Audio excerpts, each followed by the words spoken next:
What is up, everybody? This is NerdingOutSports, and today we are talking about everyone's favorite Giants general manager, Dave Gettleman, but more so about the ownership, old John Mara and Steve Tisch, not getting out of the way and letting the GM and his staff do their jobs.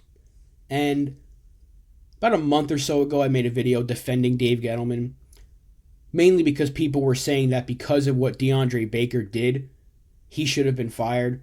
And I thought that was a dumb argument because no GM could foresee what DeAndre Baker did. I don't care how many times he fell asleep in a meeting, how many times he forgot the playbook. You cannot predict what Baker was going to do. But OGR just put out a video the other day talking about the next GM more than likely being an in-house hire, a guy like Kevin Abrams, for example. And everything he said was perfectly said because he has such a great point. Because ownership they're just bad. And ownership is going to be stuck in their own ways.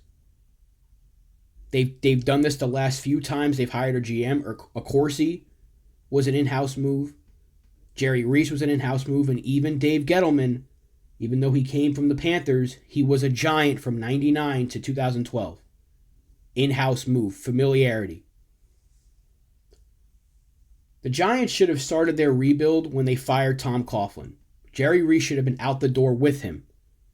Instead, they kept Jerry Reese, let him spend $200 million to put a Band-Aid on a really bad defense, and they make the playoffs in 2016 despite not being a very good team.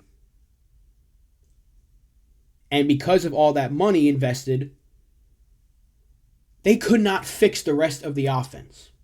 They had Odell. They had Eli towards the end of his career. They didn't give him an offensive line for years. And 2017 goes as poorly as it did. McAdoo benches Eli for Geno Smith. The fans have an outrage, rightfully so, because why not give the shot to Davis Webb? I think that was everyone's argument. Ownership says, okay, we hear you. He's gone. McAdoo's gone. You got your wish. The rebuild should have started then. It did not. They bring in Gettleman. They tell Gettleman, the fans want to see Eli win again, so make sure that happens. And even though they may not have said those exact words, it's clear as day that was the ownership stance. Eli could still play. The fans clearly want to see Eli play. It wasn't that we wanted to see Eli play. We didn't want to see him get benched for Geno Smith. The fans were realizing this team is not good. They need to change. They need to rebuild. See what you have in the rookie, who you spent a third-round pick on. He didn't even see the field that year. Ownership is just as much to blame for the Giants being the way they are as everyone wants to blame the GM for. Now, I'm not saying Gettleman would have been the savior if they let him do his job, because he's made some questionable moves. There's no doubt about it. But the fact of the matter is that ownership, if they let Gettleman go, is more than likely going to give it to a guy like Kevin Abrams. And we're going to be stuck in the same loop. The Giants made a great first step in bringing in Joe Judge. I think we can all agree that Judge is the guy we want coaching the Giants going forward. Because even though they're 1-6 and they look terrible, they have fought. They're fighting to win. And that's a reflection on their head coach. You can argue they can be a 3-4 win team. In all but one of the games they lost, they have been in it till the very end. So, they have the coach. They have the coaching staff. I don't know if Garrett's really the guy, but the staff is there. Now they need the GM. In a perfect world, I would love for a guy like Nick Caserio to come in, a guy who has familiarity with Joe Judge and the Patriot organization, and go from there. But is ownership going to let Caserio and Judge do their jobs? That's the thing. Everyone's going to say, well, the Giants are just trying to become the Patriots. Look, if it works out, I don't care. But the fact of the matter is, ownership is going to have their pick in the next GM, and it's going to be a guy that they know they can control, so to speak. I look at it almost like in the Yankee situation where ownership tells Brian Cashman, we're going an analytical way, so we want you to sign cheaper players, with the exception of a guy like Garrett Cole. And then Cashman, on field, has his say in how Aaron Boone manages. I compare it to the Giants. John Mara and Steve Tisch, they want to have their hand in the jar as well.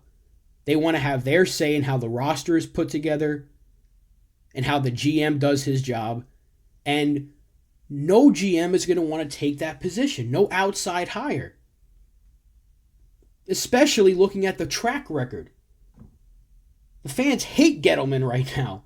The Giants have not won a lot of games. That much we all know. Ownership needs to get out of the way. In a perfect world, like I said, they bring in an outside hire. I don't care who it is. My choice would be Caserio, but there's a lot of other names out there. But they have to change it up. They can't be stuck in their ways. Coughlin's not here anymore. And even when Jerry Reese took over as GM, it's a very similar situation. They had that tough head coach. The players were fighting, that even though the Giants were not winning. In 05 and 06, they made the playoffs. Coughlin was a tough coach, but the team was winning. And Jerry Reese has one slam dunk draft class and they win a championship. And everyone's like, man, this Jerry Reese guy is great. And then right after that, his drafts got worse, progressively worse. His decisions in free agency and in any trades he would have made got progressively worse. So who's to say that wouldn't happen again? Let's say they bring up Kevin Abrams to be the GM. And he has a good draft class, and maybe they don't win a Super Bowl, but the Giants go to the playoffs next year. Who's to say that wouldn't happen again? Because ownership is too involved. So that's my argument. I agree with OGR. I don't want it to happen, but I do believe that the next GM, if Gettleman is let go, and there's still a possibility that he is not let go, I think Giants fans have to prepare for that. There's a possibility he's still here next year. But if they let him go, it's more than likely going to be a guy like Kevin Abrams. And we're going to be stuck in the same loop again next year. If the Giants are losing, we're going to say fire Abrams. Ownership, and I'll say it again, needs to get out of the way. You're the owners of the team. You have the money. And that's really all they should be handling. But bring in somebody else that has a fresh vision that's going to work hand in hand with Joe Judge and this coaching staff and this scouting department and this player development department and build this team and rebuild this team and get us back to being relevant. They don't have to win 2 Super Bowls in 4 years to be relevant, but compete. Be a perennial playoff contender. And that championship may come sooner than you think. But the fact of the matter is, ownership does not want to get out of their own way. And hopefully, this year will kind of set that light bulb off in John Mara's head saying, hey, maybe I should change it up a little bit. I don't know. Maybe it's just wishful thinking as a fan who's sick of losing. But that's my opinion on the matter. Let me know what you guys think in the comments. Be sure to like and subscribe if you haven't already. Thank you guys for watching. Thank you for listening. Let's go Giants. I'll see you guys next time. Peace out.